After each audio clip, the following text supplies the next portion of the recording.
When the armies of a tyrannical ruling force pose a threat to a peaceful settlement located on the outskirts of a faraway moon, the villagers turn to a mysterious stranger who resides among them as their last chance for survival. The movie begins with Jimmy, an android, providing a narrative about the history of Motherworld. The desire for power resulted in the royal family's domination, until the king and queen were assassinated. Belisarius, a tyrant who commands the forces of Motherworld, dispatches Admiral Atticus Noble, his ruthless second-in-command, to the far corners of Motherworld to locate and suppress those plotting a rebellion. In the world of Velt, Cora dedicates her time to cultivating her crops before joining her friend Gunnar for a festive gathering in their village. The village leader, Sindri, addresses the community while Den, a skilled hunter, finds himself drawn to Cora, despite her lack of romantic inclination. During an outing with her companion Sam, Cora witnesses the arrival of Motherworld vessels descending upon Velt. She then alerts the villagers and they engage in discussions regarding how to handle the unexpected visitors when 3 smaller ships, led by Noble, landed the village. Noble engages in a conversation with Sindri, raising concerns about potential rebels in the region and the harvest. Sindri emphasizes that the village is facing significant challenges in providing enough food for its residents due to the difficult terrain. Later on, Noble asked who oversees their harvest, to which Gunnar raises his hand and suggests they could spare a small portion of their crops, contradicting Sindri's statement.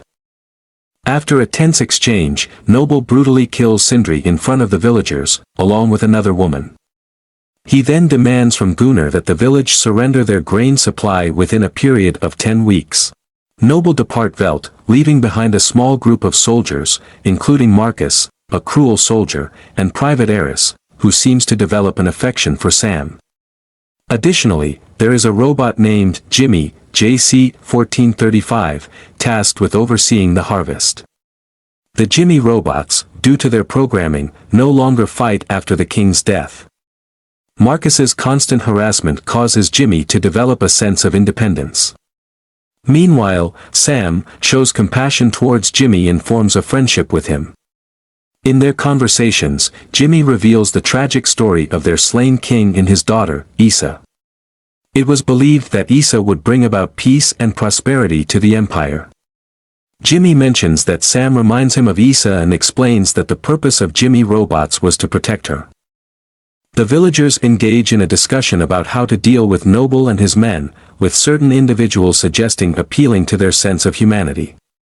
Later, Cora witnesses some of the soldiers harassing Sam and attempting to sexually assault her, despite Eris's efforts to intervene. Taking matters into her own hands, Cora enters the barn, armed with an axe and proceeds to eliminate the soldiers one by one, until the captain holds Sam hostage at gunpoint. Just as things seem dire, Jimmy arrives on the scene and defies the captain's orders by shooting him instead.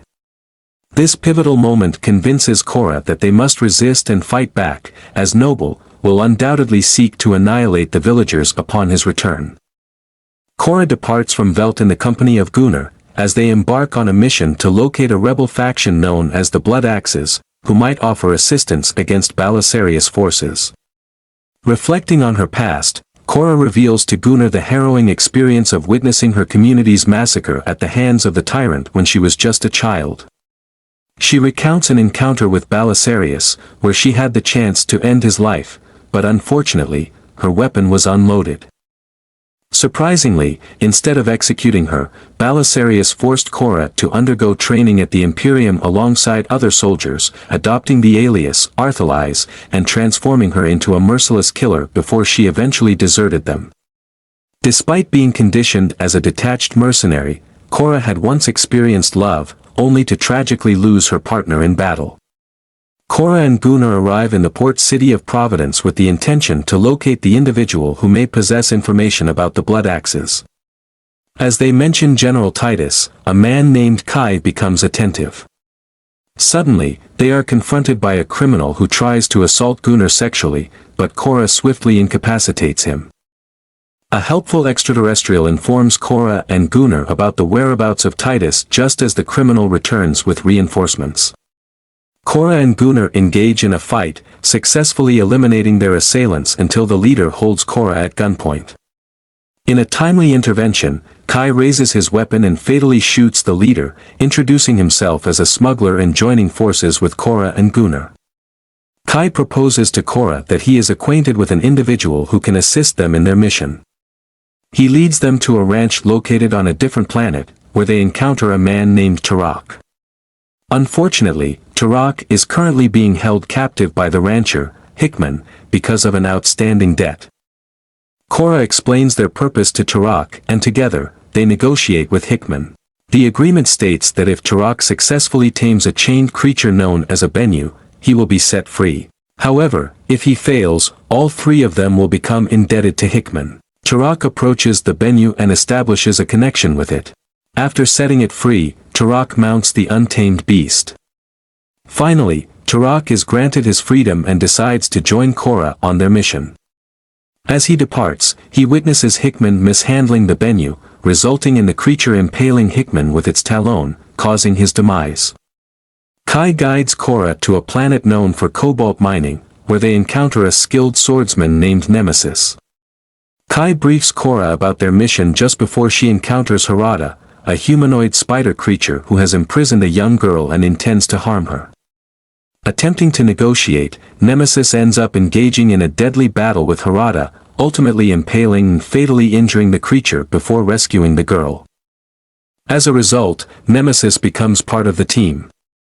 This experience triggers memories for Korra, reminding her of her time as the royal guard for Issa during her service to the Imperium. She witnessed Issa revive a bird, and the king believed that Korra's friendship provided a sense of security.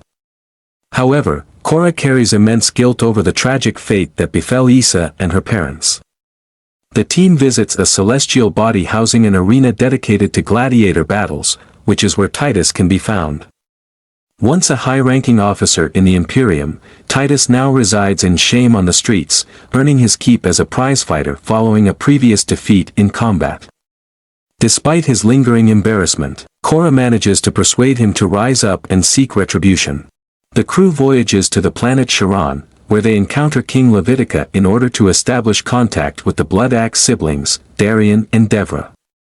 Their goal is to persuade the siblings to join their rebellion by leveraging Gunnar's previous connections with them.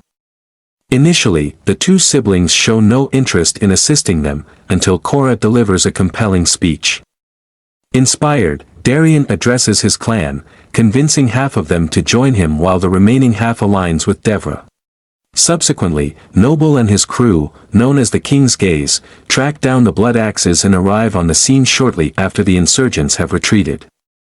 In a surprising turn of events, Noble kills Levitica and proceeds to lay siege to the area. Kai leads the crew to a trading outpost, pretending that he's there to deliver goods before starting a new life.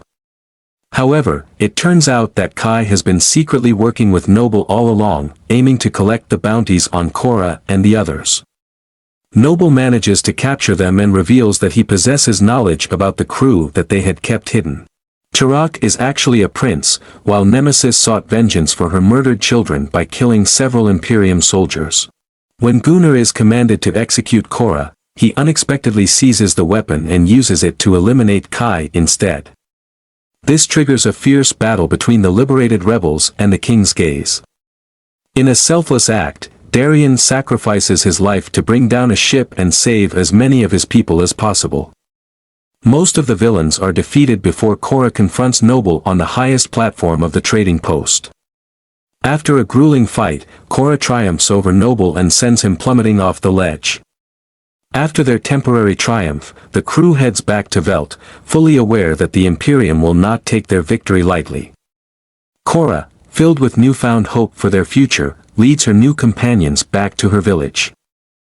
The Imperium retrieves Noble's body from the wreckage and initiates the process of reviving him. As Noble's consciousness awakens, he finds himself in a surreal realm where he has a telepathic conversation with Belisarius. Contrary to Noble's expectation of joy over his reunion with Korra, Belisarius is consumed by anger and demands that Noble bring Korra to him, intending to personally execute her. Thank you for tuning in and enjoy the rest of your day.